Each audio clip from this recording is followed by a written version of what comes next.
Halo semua, kembali lagi dengan saya Nahdiatul Mustafidah dengan NIM 12300222025 S1 Kebidanan UNUSA semester 2. Nah, pada video kali ini saya akan menjelaskan tentang biolistrik,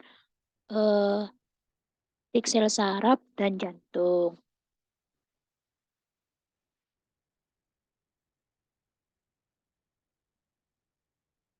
Nah, biolistrik, sel saraf, dan jantung. Praktikum 7, fisika dan dosen pengampu, dosen mata kuliah fisika kesehatan yaitu Ibu Ima Kurniastuti STMT.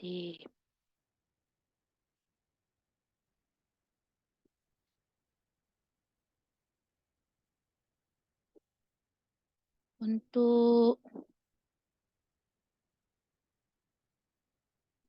materi yang pertama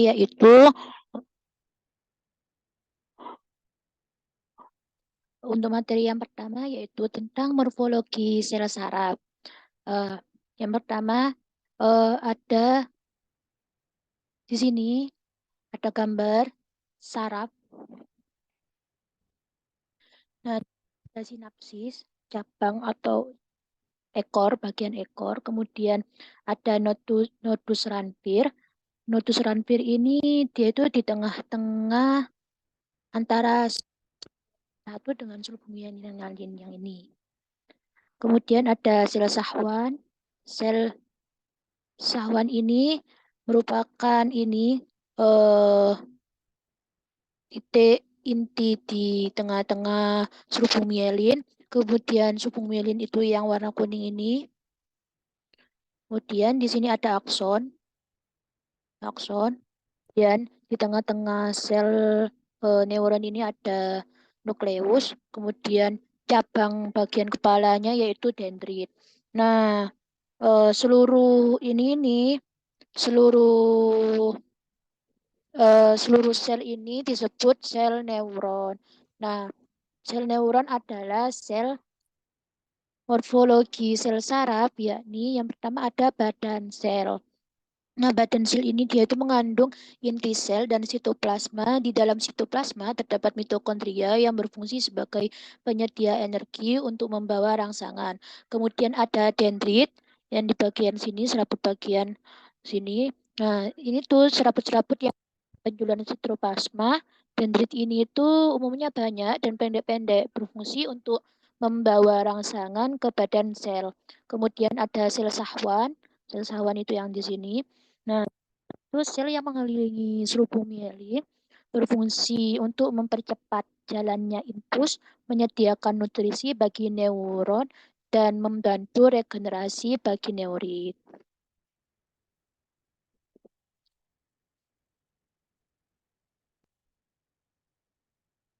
Kemudian yang keempat yaitu ada akson atau neurit.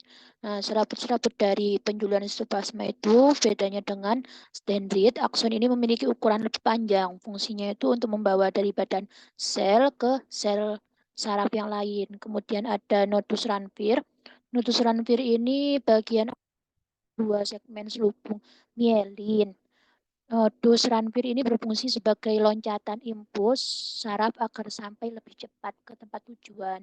Nodus ranvir ini mempunyai diameter sekitar 1 mikrometer. Nah, yang keenam yaitu ada sinapsis. Sinapsis itu celah yang terdapat pada satu neuron dengan neuron yang lain. Setiap sinapsis ini menyediakan koneksi antar neuron sehingga memungkinkan terjadinya pertukaran informasi antar neuron tersebut. Informasi ini ditukarkan dalam bentuk zat kimia yang disebut neurotransmitter. Pada ujung neurit, setiap terdapat sebuah kantong yang disebut bulbus akson. Kantong ini itu yang akan menghasilkan neurotransmitter. Kemudian yang ketujuh ada selaput mielin atau selubung mielin yang merupakan selaput pembungkus neurit atau akson. Selubung mielin ini itu tersusun dari lemak. Selubung mielin ini mempunyai segmen dan dilakukan di antara dua segmen disebut nodus ranvier. Selaput mielin ini dikelilingi oleh sel syahwat. Fungsi dari bagian ini adalah untuk melindungi sel saraf dari kerusakan dan mencegah bocornya impuls serta mempercepat hantaran impuls yang masuk selubung mielin diproduksi sel glial. Nah, di sini saya akan jelaskan tentang mekanisme dari sel saraf, yakni ada polarisasi, depolarisasi, kemudian ada hiperpolarisasi, dan lain-lain. Nah, untuk yang pertama yaitu ada polarisasi. Polarisasi itu apa? Polarisasi ya ini tahap potensial membran istirahat sebelum adanya potensial aksi. Pada membran negatif sebesar min 900 pada sebuah sel meskipun dalam keadaan istirahat masih terdapat beda potensial di antara kedua sisi membran. Nah, eh, waktu polarisasi, waktu saat istirahat itu di bagian luar itu eh, berpotensial positif, sedangkan bagian dalam itu berpotensial negatif. Dan depolarisasi, depolarisasi yakni eh, sel istirahat ini diberi rangsangan dengan level yang cukup, maka sel tersebut akan berubah ke keadaan aktif. Dalam keadaan aktif, potensial membran sel mengalami perubahan dari negatif menjadi positif di sisi dalam. Keadaan ini polarisasi. Kejadian ini tuh dimulai dari satu titik di permukaan membran akan merambat ke seluruh permukaan membran. Pada tahapan ini membran ini sangat permeable, sangat reaktif terhadap ion Na+ sehingga kenal Na+ terbuka sehingga Na+ akan masuk ke dalam sehingga potensial meningkat sehingga terjadi overshoot jika potensial berada di atas nol.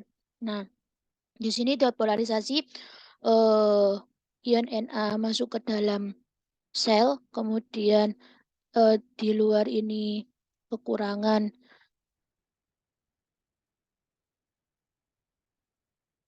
kurangan Na dan di sini ada K. Nah, jadi sel bagian dalam itu bermuatan positif, sedangkan sel di bagian luar itu bermuatan negatif. Kemudian ada repolarisasi. Repolarisasi yakni potensial membran itu berubah positif di sisi dalam menuju kembali ke negatif di sisi dalam. Repolarisasi kan. Repolarisasi itu merupakan apa? Pengulangan polarisasi. Nah, polarisasi ini kan merupakan tadi itu fase istirahat membran sel. Nah, repolarisasi ini tuh diawali dari suatu titik dan merambat ke seluruh permukaan membran sel. Bila seluruh membran sel ini sudah bermuatan negatif di sisi dalam, maka dikatakan sel dalam keadaan istirahat atau keadaan polarisasi kembali, siap untuk menerima rangsangan berikutnya. Pada tahap ini, Na+ ini mulai kanal Na+ atau pintu untuk jalannya Na+ ini mulai tertutup.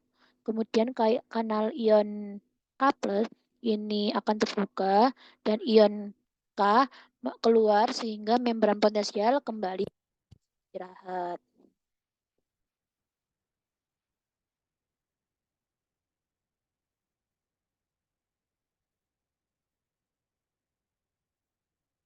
Nah, di sini ada hiperpolarisasi. Nah, jika repolarisasi itu berlebihan, keadaan potensial membran berada di bawah nilai sehingga ion Na dan K kembali pada keadaan normal dan membran sudah selesai melakukan transport zat. Kemudian ada eh, potensial aksi. Potensial aksi itu apa? Berubahnya keadaan negatifan dari sebuah membran sel. Perubahan tersebut dapat berubah dari negatif berubah menjadi positif. dan kemudian kembali lagi ke negatif lagi. Perubahan ini itu akan menghasilkan impuls tegangan. Nah, perubahan positif ke negatif, negatif ke positif dari suatu sel membran ini yang dinamakan dengan aksi gitu. Perambatan potensial aksi. Potensial aksi yang pertama yaitu ada potensial aksi ini dibandingkan ketika ion natrium mengalir ke dalam, melintasi membran pada satu lokasi, membran mengalami repolarisasi ketika K+ mengalir keluar.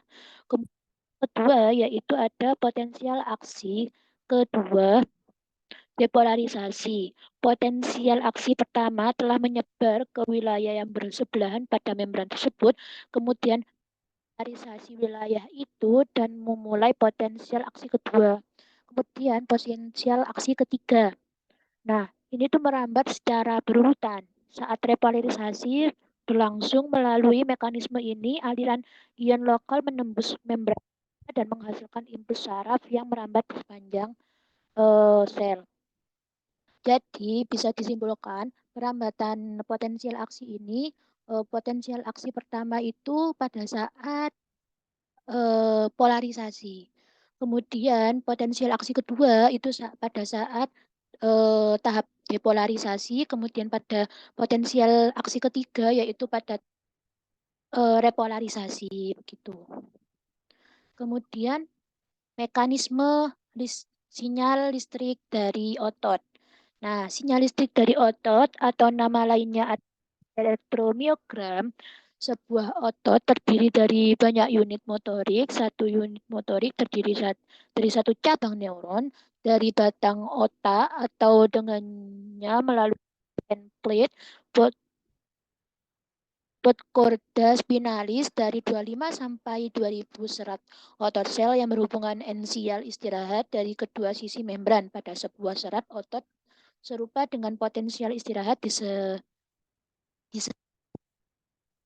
kerja otot itu dimulai oleh potensial aksi yang berjalan di sepanjang suatu akson dan melewati motor end plate menuju ke dalam serat otot.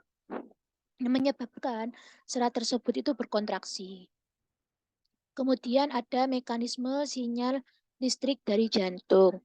Nah, mekanisme sinyal jantung ini akan berkontraksi secara ritmik akibat adanya impuls listrik yang dibangkitkan oleh jantung sendiri yang disebut autoritmicity.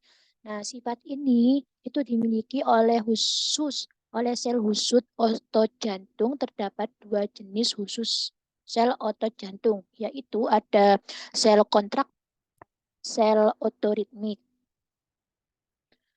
Nah, faktor yang mempengaruhi laju kelistrikan saraf yakni neuron sangat sensitif terhadap perubahan pH dan cairan interstisial di sekitar, contohnya seperti kondisi akalosis akan meningkatkan elektabilitas suatu neuron. Dan yang kedua ada hipoksia dapat menyebabkan berhentinya kerja neuron secara total dalam waktu 3 sampai 5 menit. Kemudian yang ketiga yaitu ada hiperventilasi dapat memicu terjadinya kejang pada seseorang individu yang susceptible. Kemudian yang keempat yaitu asidosis dapat menurunkan stabilitas suatu neuron yang dapat menimbulkan koma. Kemudian ada mekanisme penghantaran impuls pada lengkung refleks saraf.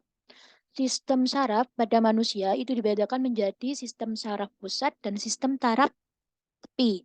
Nah, pada sistem saraf pusat dari otak dan sumsum tulang belakang atau medula spinalis.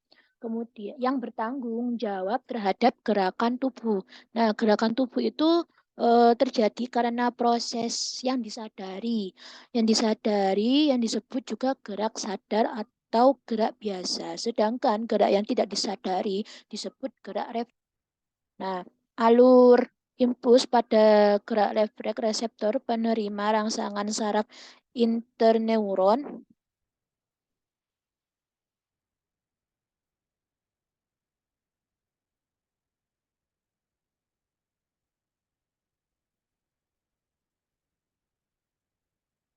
Alur pada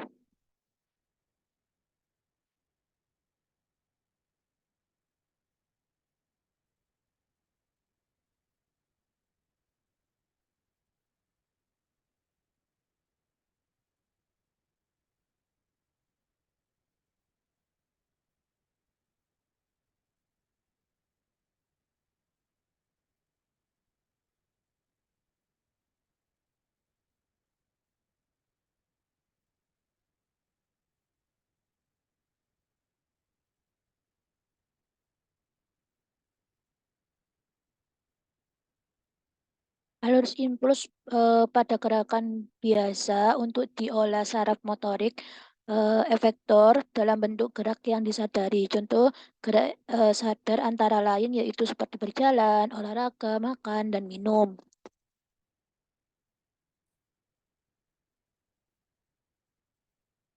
Kemudian di sini ada materi jantung. Nah, kalian kan sudah tahu jantung itu seperti apa ya. Jantung adalah pompa yang berotot di dalam dada yang bekerja terus-menerus tanpa henti, memompa darah ke seluruh tubuh. Bagian kanan dan kiri jantung masing-masing memiliki ruang sebelah atas antrium yang mengumpulkan darah dan ruang sebelah bawah itu ventricle yang mengeluarkan darah. Fungsi utama dari jantung yaitu memberikan dan mengalirkan dan nutrisi ke seluruh jaringan dan organ tubuh yang diperlukan dalam proses metabolisme. Jantung itu berkontraksi dan relaksasi sebanyak 100.000 kali dalam sehari. Nah, ini di sini ada arteri pulmonalis. Di sini ini bagian kanan. Eh, ini dextra, ini sinistra. Ya, kiri kanan. Di sini ada arteri pulmonalis. Dan di sini ada vena pulmonalis, ini atrium pulmonalis, ini ventricle sinistra, ini katup mitral, ini katup aorta. Kemudian di sini ada katup pulmonal, di sini ada katup triskupit, ini ventricle dextra, vena pulmonalis, ini dextra, di sini ada vena cava superior, di sini ada arteri pulmonalis dan lain-lain.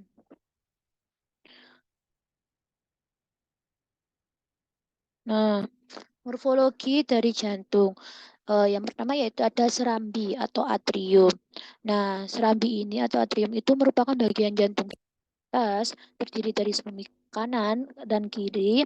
Nah, serambi kanan berfungsi untuk menerima darah kotor dari tubuh yang dibawa oleh pembuluh darah, sedangkan serambi kiri itu berfungsi untuk menerima darah dari paru-paru. Serambi kiri ini memiliki dinding yang lebih tipis dan tidak berplot karena tugasnya hanya sebagai ruangan penerima. Pada gambar anatomi jantung, tampak serambi berada pada sisi kanan dan kiri jantung bagian atas. Kemudian ada bilik atau ventricle. Bilik atau ventricle yaitu sama seperti serambi tadi, cuma dia ini di bagian bawah. Nah, terdiri dari bagian kanan dan juga kiri juga. Bilik ini itu berfungsi untuk memompa darah kotor dari jantung paru-paru. Bagian kanan, bilik kanan itu berfungsi untuk memompa darah kotor dari jantung ke paru-paru. Kemudian bilik kiri itu berfungsi untuk memompa darah bersih dari jantung ke seluruh tubuh. Kemudian ada originality atau perikardium. Nah, perikardium ini adalah sejenis membran serosa cairan serous untuk melumasi jantung selama berdenyut dan mencegah gesekan yang menyakitkan antara jantung dan organ-organ sekitarnya jantung. Nah, bagian ini tuh berfungsi untuk menyangga dan menahan jantung untuk tetap berada dalam posisinya. Dinding jantung itu terdiri dari 3 lapis. Ada epikardium luar, miokardium lapisan tengah, kemudian ada endokardium lapisan dalam. Nah, kemudian ada katup. Katup yakni ada 4 katup yang menjaga aliran darah yang mengalir ke satu arah, yaitu ada katup trikuspid, trikuspidalis. Kemudian dia itu mengatur aliran darah antara kanan dan bilik kanan. Kemudian ada katup pulmonalis. Nah, ini tuh mengatur aliran darah dari kanan ke arteri pulmonalis yang membawa darah ke paru-paru untuk mengambil oksigen. Kemudian ada katup mitral, dia itu mengalirkan darah yang kaya oksigen dari paru-paru mengalir dari serambi kiri ke bilik kiri. Nah, kemudian yang terakhir ada katup aorta. Dia itu membuka jalan bagi darah yang kaya akan oksigen dari bilik kiri ke aorta, arteri yang besar di tubuh. Gitu. Kemudian ada otot jantung. Otot jantung itu merupakan gabungan lurik dan otot polos yang berbentuk silindris dan memiliki garis terang serta gelap. Pada otot jantung ini terdapat siklus jantung, yakni urutan kejadian yang terjadi saat jantung berdetak. Berikut adalah fase siklus jantung, yaitu ada sistol dan diastol.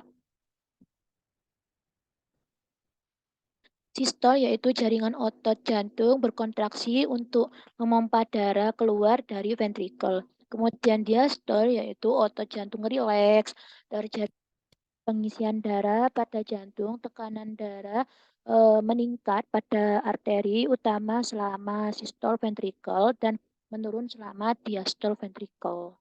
Kemudian ada pembuluh darah.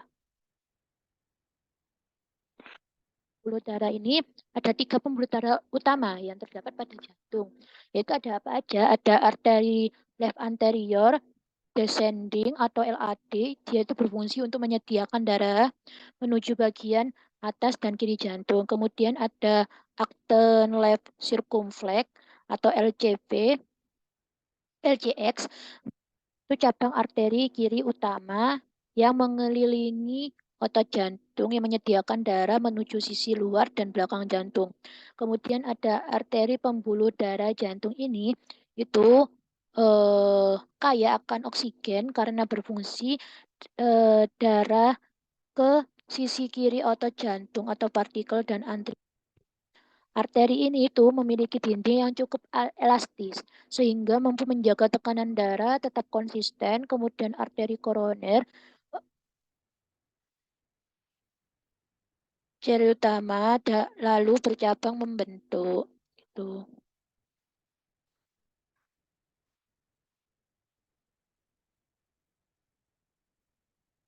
Kemudian ada konduksi. Loh, terlihat.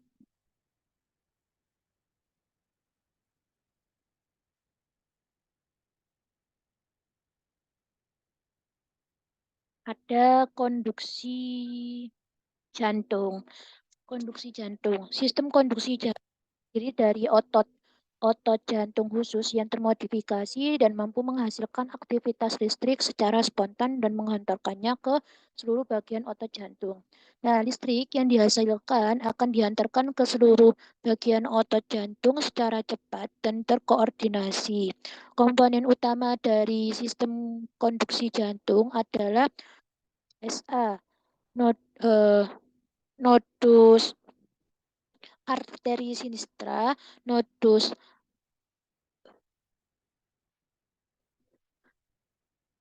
AV, berkas His, berkas Caban, dan seras Purkinje. Kontraksi atau konduksi jantung yang ritmis bergerak pembentukan dan penjalanan impuls yang teratur di sepanjang jalur konduksi ini. Nah, sistem konduksi jantung itu mengirimkan sinyal listrik yang umumnya dihasilkan oleh nodus sinoatrial untuk menyebabkan kontraksi otot jantung. Sinyal pacemaker yang diinisiasi di nodus atrial bergerak melalui atrium kanan ke nodus atrioventrikular. Nah, ini tadi sinoatrial dan nodus atrioventrikal di sepanjang berkas His dan berjalan melalui cabang-cabang berkas untuk menimbulkan kontraksi otot jantung. Sinyal ini itu pertama kali memberikan stimulus kontraksi dari atrium kanan dan kemudian mengalir ke ventrikel kanan dan kiri. Aliran listrik ini itu kemudian memungkinkan terjadinya proses pemompaan darah ke seluruh tubuh. Nah, untuk materi berikutnya yakni merupakan perbedaan otot luri, otot polos, dan otot jantung.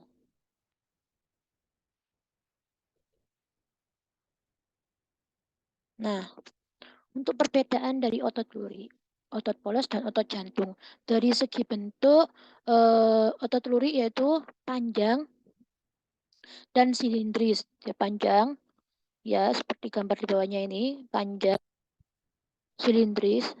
Kemudian kalau otot polos itu gelendong, ujungnya meruncing. Dia ada gelendongnya, kemudian ujungnya itu meruncing. Kalau otot polos. Kalau otot jantung, dia itu panjang, silindris, tapi bercabang. Dia hampir sama seperti otot luri, tapi otot luri itu dia itu tidak bercabang. Sedangkan otot jantung dia itu bercabang. Jadi dia silindris, panjang, dan bercabang. Kemudian untuk jumlah inti sel. Jumlah inti sel eh, untuk otot luri itu banyak, tetapi terletak di tepi-tepi sel. Nah, dia itu terletak di tepi-tepi sel. Kemudian otot polos itu memiliki satu inti sel. Di setiap selnya itu terletak di tengah-tengah inti selnya itu. Kemudian kalau otot jantung itu banyak terletak di tengah serabut. Nih, seperti ini. Kemudian ada kerja otot. Nah, untuk kerja otot, untuk otot luri itu dipengaruhi kesadaran atau kerja secara sadar. Untuk otot polos itu tidak dipengaruhi kesadaran atau tidak sadar. Kemudian otot jantung itu kerja secara tidak dipengaruhi kesadaran atau tidak sadar. Kemudian perbedaan gerak dan ketahanan. Untuk gerak dan ketahanan otot luri, dia itu cepat, tidak teratur, dan dia itu cepat lelah gitu. Kemudian ada otot polos, dia itu teratur dan tidak dapat lelah. Kemudian ada otot jantung, dia itu teratur dan tidak cepat lelah. Begitu. Itu perbedaan-perbedaan dari otot jantung, otot luri, otot polos.